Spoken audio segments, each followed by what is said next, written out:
makes that worse. John Walters, the White House drug czar himself, was dispatched from Washington to personally deter us from legalizing pot. Oh, lordy, lordy, the Antichrist himself is coming to Vancouver. Good God. John Walters, the White House drug czar from the Imperial United States, is arriving in Vancouver next Wednesday. I would legalize this, and I would tax the living hell out of it. Larry Campbell met with the drug czar when he dropped in to visit Vancouver. The drug czar is an idiot. A complete and total idiot. I mean, he tried to explain to me that marijuana was the most dangerous drug and was the most addictive drug in the United period. And I didn't understand how that was. He's made it clear that they would shut our borders down. I mean, there's no question. I mean, this is all about threats. There was 5 tables of police officers from the Vancouver Police Department. They love John Walters. We have regrettably had over 25 years of intense experience with the drug problem in the United States. Well, there was also a table of 10 activists that I paid $500 for, and we heckled John Walters unmercifully all night long. As soon as he started telling lies about marijuana, we'd go liar, jailer, incarcerator, bullshit, and things like that, all night long. And he had lots of lies, so there was no end of us heckling him with words bullshit. Of the 6 million people who could benefit from treatment and need it in the United States today, 60% are dependent on marijuana. Lies. We humiliated him on TV and in a public forum, and he was furious. I'm a public official. What I say, what I'm responsible for, can be questioned and debated. I never heard of you. He came, he saw, he got his ass kicked. Yes, indeed. The showdown with the drug czar ushered in some heady days for the pot people. During the summer of 2003, decriminalization seemed imminent, and Emery smelled victory. He hit the road for what he called his Summer of Legalization tour, testing the rumor that legalization had already arrived.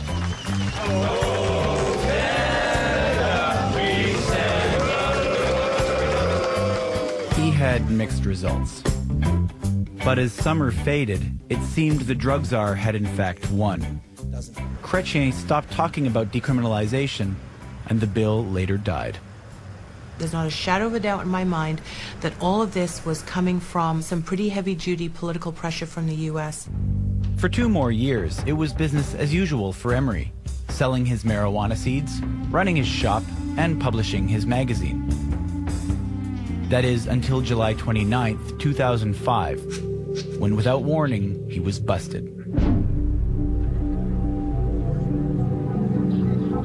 Those engaged in the cultivation and trafficking of illegal drugs will eventually pay a steep price. USA, go home! USA, go home! USA, go home! House Appointments Committee says decriminalize marijuana.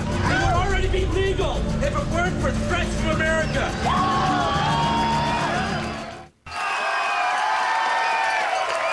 We are not just Canadians here, we are people of the cannabis culture, and we cannot rest until our people are free everywhere on earth. An extradition hearing doesn't give me a trial. It's just a very brief hearing and off I go. I'm gone to an American judge, an American law, an American jury, an American punishment. Though Emery is exaggerating a bit, he will have a chance to appeal an extradition order. This would likely only delay the inevitable. But there is another option: pleading guilty and having his lawyer cut a deal with American prosecutors for a more lenient sentence. What do they really want? Maybe they want to muzzle you. Maybe that's something we could offer them. And if I just get 5 years and I take a deal like that because I'm a coward and I want to only serve 5 years in jail or something like that, then people shouldn't care about me. Because for me, it's about the principle, and you're being dragged along to put pressure on me to make some kind of deal, which is what they always did. And then I had to suck shit and take some deal admitting guilt to something I don't believe is wrong. We need martyrs. We need heroes. You know, black people have Malcolm X and Marcus Garvey and Martin Luther King, and they were all killed under tragic circumstances. So on one hand, personally, yes, it wasn't so good for them. They got killed. But for the movements that they represented was incredible. I would prefer, of course, to stay amongst my beloved friends and my cannabis culture, but whatever it takes, the ultimate goal is to legalize marijuana, set an example for the world, set an example for the United States, and stop being a satellite satrapy, a puppet state of the Bush administration. We have nothing to learn from America. Emery doesn't look forward to a U.S. prison cell, of course. But after decades of fighting, I honestly think he would be disappointed if he didn't get the chance to martyr himself for the cause. I think the average person in North America can't name one person in jail for pot. No, they probably can't. But if I were in What jail, does that have then to do everybody with would know one person who shouldn't be there who's in jail for pot. Well, so what? We know a lot of people that shouldn't be in jail. I think that's for an why they important are. representation. Once he's over there, guilty plea, contested trial, whatever, I know how the Americans play ball. And they will be looking for the maximum they can get. And I believe they'll be looking for life. I just think it's stupid for him to want to make a 1-15-minute of fame fuss by going to jail and saying, oh, I got a bad sentence, oh, I'm going to America, oh, it's not fair. Quiet. End of story. It won't be 15 seconds. End of story. Yes, it won't end. Yes, Once he's across that line, I don't know. I mean, they're not going to execute him, but life would be pretty brutal.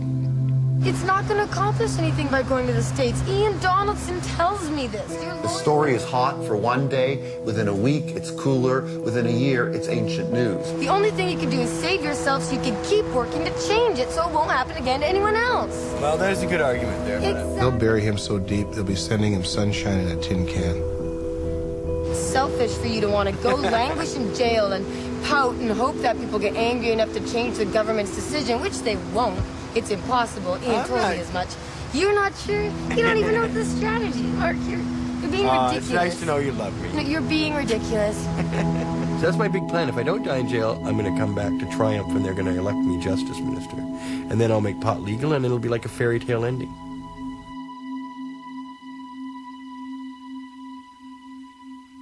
Either one's a fairy tale ending. If I die in jail or get murdered or something like that, that's good too. Yeah, I'd just like to close by saying thank you very much, Mark and Maria, and we all pray, wish, and hope that Canada comes to its sanity and you're home before the end of the year is out. Thank you. This documentary was put together just to show that these people who worked at this place were just regular people trying to make a difference. They're not criminals. They weren't trying to hurt anybody.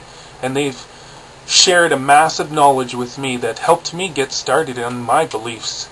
And I'm not going to stop by no means.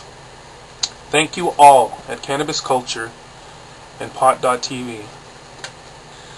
This is Covey69 saying thank you very much and have a great day.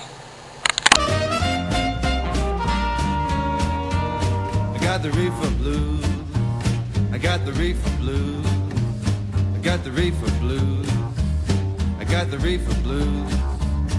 I got no friends cause I got no budget. Shake, baby, shake. Shake, baby, shake. Shake, baby, shake.